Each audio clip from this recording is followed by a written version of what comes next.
Have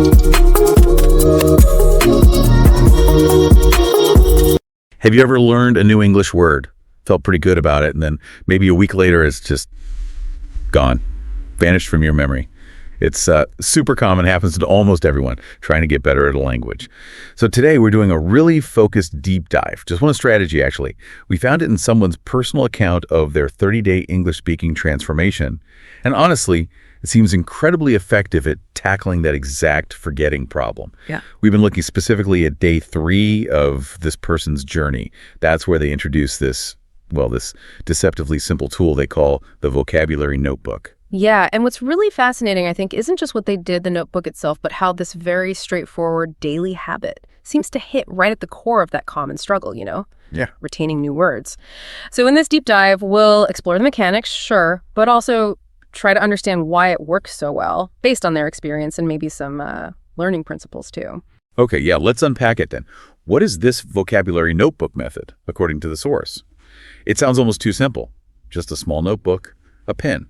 That's it, the actual practice. Writing down just 5 new English words every day, and they specifically mention choose words that are, quote, not too many, not too difficult. Keep it manageable. But here's the twist, right? The thing that really makes it work, apparently. It's not just listing the words, that's not enough. The absolutely crucial step, the one they really emphasize, is immediately using each of those 5 words in its own unique sentence. Right away. That immediate application. Exactly.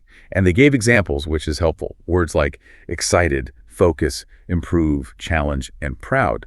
Pretty common, useful words. Right. And the sentences were straightforward, too, like, I am excited to learn English. I need to focus on my practice. I want to improve my speaking, things like that. Also, this 30-day journey is my biggest challenge, and I feel proud when I practice daily. You see how it connects directly to their goal? Right. And this brings up a really important question, doesn't it? Why is creating the sentence so critical? Why not just list the words and their meanings? The insight from the source itself is pretty profound, I think. They say if you only write new words, you will forget them. But if you use them in sentences, they become part of your memory. And that just highlights this vital difference, between passively recognizing a word when you read it versus actively being able to pull it out and use it yourself. That active step, the sentence creation, that's what really helps embed it. It's like building a mental pathway to that word. Yeah, active recall versus passive review. Makes sense. And they were honest about the experience, too. They shared that at first it felt like school homework. I think we could all relate to that feeling sometimes, that initial bit of resistance. Totally. Starting any new habit can feel like a chore. But what's interesting is how quickly that shifted for them. After just a few minutes, they said it surprisingly became fun. And the reason? Because I could actually use these words in real life. That immediate payoff. So if you're listening and looking to genuinely boost your English, what does that shift mean? Going from homework to, hey, this is actually useful and fun. It suggests the method has this built-in reward loop, doesn't it? It connects the effort directly to the practical benefit. Okay, so let's quickly recap the main points here from this deep dive, this vocabulary notebook idea. It's not really about just collecting words like stamps. It's much more about making them truly yours. Yeah. And how do you do that? Through that consistent active use, specifically writing down just those 5 new words daily, and then crucially, crafting sentences with them right then and there. And connecting it to the bigger picture, there was another really insightful tip they shared.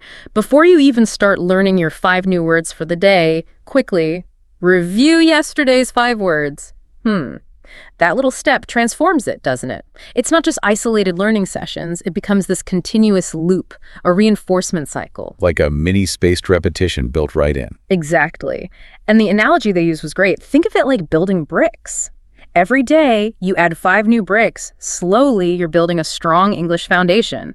It emphasizes that slow, steady, compounding effect. Yeah, that image really sticks. It makes the small daily effort feel significant. And that small habit, 5 words, 5 sentences, it really can make a big difference over time. Like the source says, 5 words may look small, but in 30 days, that's 150 new words. Imagine how much better your English will be. It frames the potential gain really clearly. It's persuasive because it feels achievable. It's not asking for hours a day. Right. So what does this all boil down to for you, the listener, on your own learning journey? The challenge laid out in the source is super simple, very direct. Start your own vocabulary notebook. Write 5 new words every day and use them in sentences. But the most powerful bit, I think, is the call to action. Don't wait for tomorrow. Start today. even with just one word. Just begin. Yeah, that immediacy is important. And, this approach, it does more than just grow vocabulary. It really helps cultivate a certain mindset, doesn't it? Proactive, disciplined, focused on consistent, manageable effort. And it shows how that kind of effort really compounds, often beats those intense, short bursts that people can't sustain. It's just... Well, it's a really compelling example of how small, steady actions can lead to pretty significant results, leveraging how memory actually works. Absolutely. Okay, so here's a final thought, something for you to maybe mull over after this deep dive. If making words yours through the simple notebook technique is so effective for language, what other seemingly small, maybe even slightly unusual daily habits could you use to accelerate learning any skill you're trying to master? The source material we looked at even hints at a future idea they might explore practicing English by talking to oneself in public, which definitely sounds like stepping outside the comfort zone. Interesting. Pushing boundaries. So the question for you is, what small, maybe slightly unconventional step could you take starting today to really embed a new skill or piece of knowledge? Something to think about. The experience and the feeling